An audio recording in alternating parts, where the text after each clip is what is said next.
तो hey guys, कैसे हैं आप सभी। मुझे पता है आप सभी अच्छे होंगे क्योंकि मैं भी अच्छा हूँ। तो मैं अच्छा हूँ तो आप तो ज़रूर अच्छे होंगे। तो आइए देखते हैं हम एनसीईआरटी की बुक्स में कौन कौन सी बुक हमें पढ़नी चाहिए।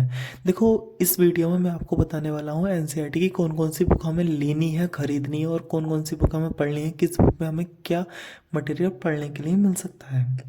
तो आइए देखते हैं, पहले एनसीईआरटी को जान लेते हैं एनसीईआरटी है क्या। तो जैसा कि आप सभी जानते हैं एनसीईआरटी जो है पूरे इंडिया में सबसे बेस्ट कोर्स माना जाता है एनसीईआरटी का, क्योंकि एनसीईआरटी की जो फुल फॉर्म होती है आप सभी जानते होंगे, national council of educational research and training है, जिसका हिंदी मीनिंग होता है राष्ट्रीय शैक्षिक अनुसंधान और प्रशिक्षण परिषद। देखो, वैसे तो एनसीईआरटी में मैं कौन कौन सी बुक्स पढ़ी, ठीक है ना, एनसीईआरटी में कौन कौन सी बुक हमें पढ़नी है कि कौन कौन सी अच्छी हैं कौन कौन सी अच्छी नहीं है, लेकिन हमें सभी पढ़नी है क्योंकि हम यूपीएससी की तैयारी कर रहे हैं। तो आइए मैं आपको एक करके इस वीडियो में बताता हूँ कि आपको कौन कौन सी बुकें पढ़नी है एनसीईआरटी में। तो पहली बुक जो है वो है हमारे पास अतीत पार्ट फर्स्ट। जो हमारे अतीत पार्ट फर्स्ट कहलाती है, ये हिस्ट्री की है, जिसमें आपको प्राचीन इतिहास के बारे में जानकारी मिलती है। इस बुक में आपको बताया जाता है कि मनुष्य जीवन कैसे यापन करता था, कैसे उसने क्या खाया, क्या पहना और कहाँ कहाँ वो रहा। इस बुक में आपको क्या नाम है, क्या कहते हैं, स्टार्टिंग से जब मनुष्य जीवन यापन करता था, इस बुक में आपको ये जानकारी मिलेगी।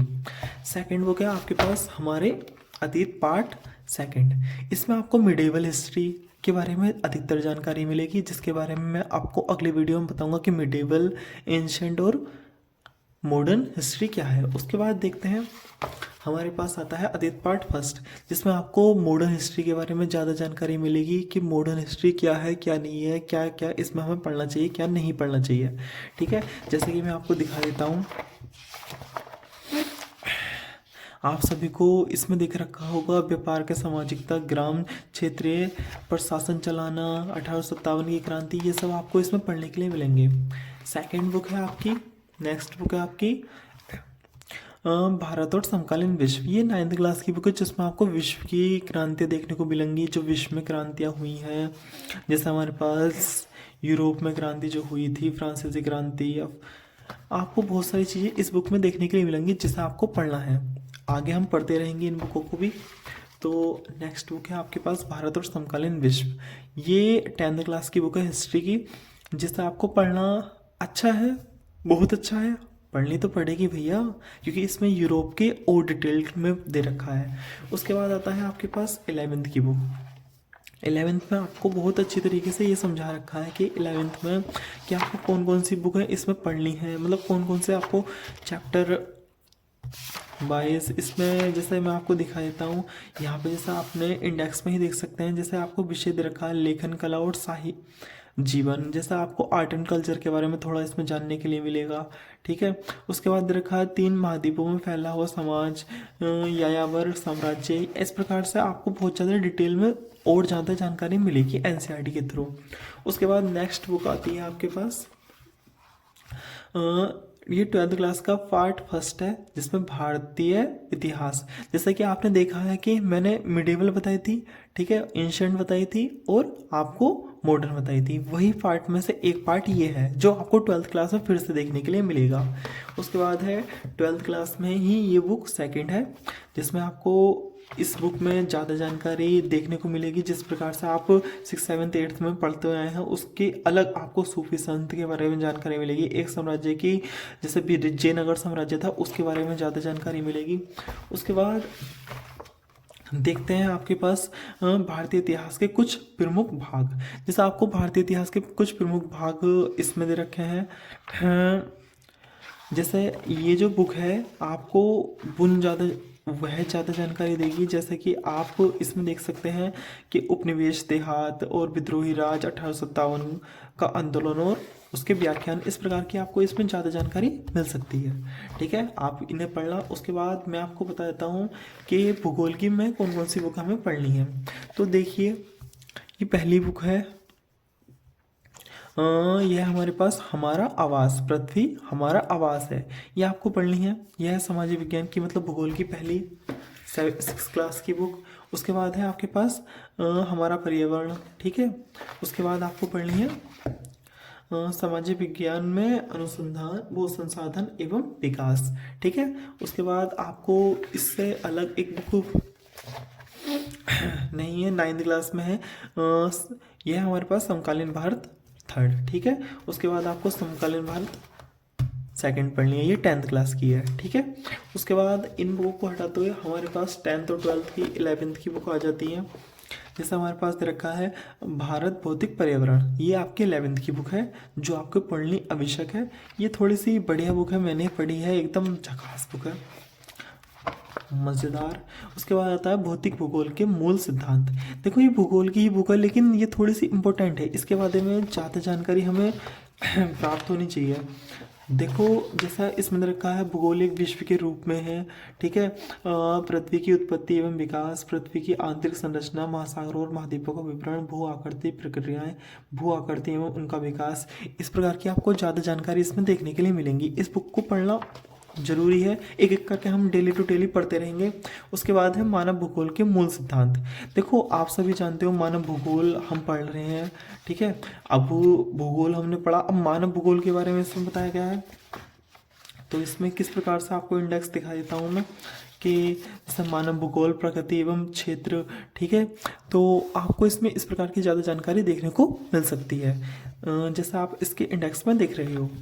नेक्स्ट बुक है आपके पास अर्थशास्त्र की। अर्थशास्त्र की 9th क्लास की बुक है।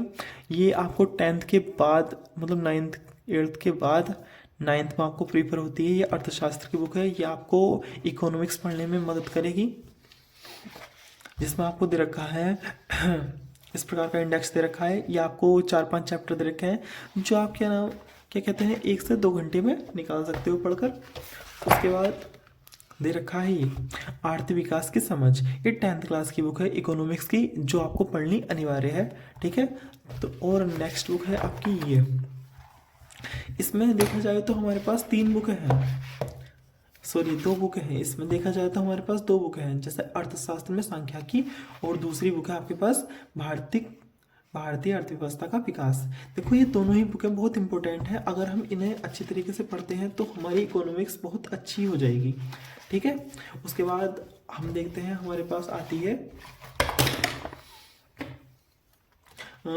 उसके बाद आती है हमारे पास 12th क्लास की अर्थशास्त्र, एक परिचय के रूप में इसमें हमें दिया गया है। ठीक है ना, देखो ये 12th क्लास की अच्छी बुक है, एकदम हमें पढ़नी भी चाहिए।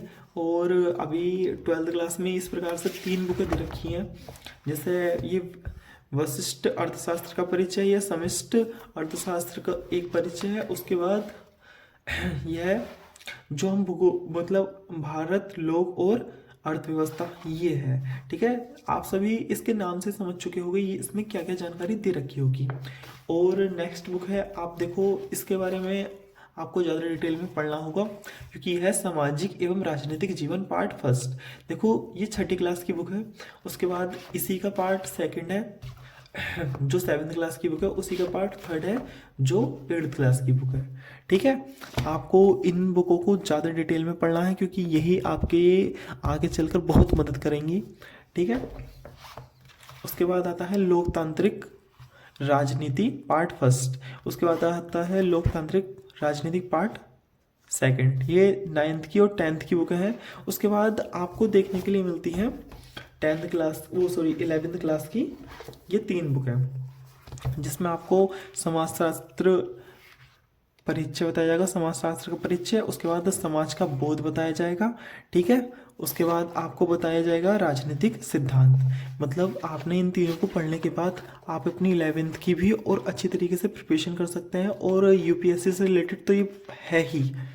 ठीक है, तो आइए देखते हैं। उसके बाद आता है ये 10th क्लास की समकालीन विश्व राजनीति, और इसी में ही 10th क्लास की बोल दिया मैंने, 12th क्लास की। तो उसके बाद आता है भारतीय समाज, और लास्ट में आती है आपके पास भारत में सामाजिक परिवर्तन एवं विकास। देखो ये 3 जो बुक्स हैं वो हैं आपकी 12th क्लास की। ठीक है, तो आपको हमारी एनसीईआरटी की सारी बुक्स जानकारी अच्छी मिली हो तो बता दीजिए। ठीक है, देखो जो भी जानकारी हो आप अपनी जिस प्रकार की भी जानकारी आपको लेनी है मुझे बताइए, मैं आपको एक नई वीडियो उस पर बना के दूंगा, ठीक है। और ये मेरी यूपीएससी की जर्नी में मैंने एनसीईआरटी की बुक्स खरीद रखी हैं, जिसमें मैं आपको बताता रहूँगा कि इसमें क्या क्या पढ़ना है। नेक्स्ट वीडियो में मैं आपको हिस्ट्री के बारे में बताऊँगा, हिस्ट्री में आपको किस प्रकार से कैसे कैसे स्ट्रक्चर हम हिस्ट्री का बना सकते हैं। और अगर आपको थोड़ी सी भी जानकारी मिली हो, थोड़ी सी भी, तो इस वीडियो को like, comment, share and subscribe कर देना।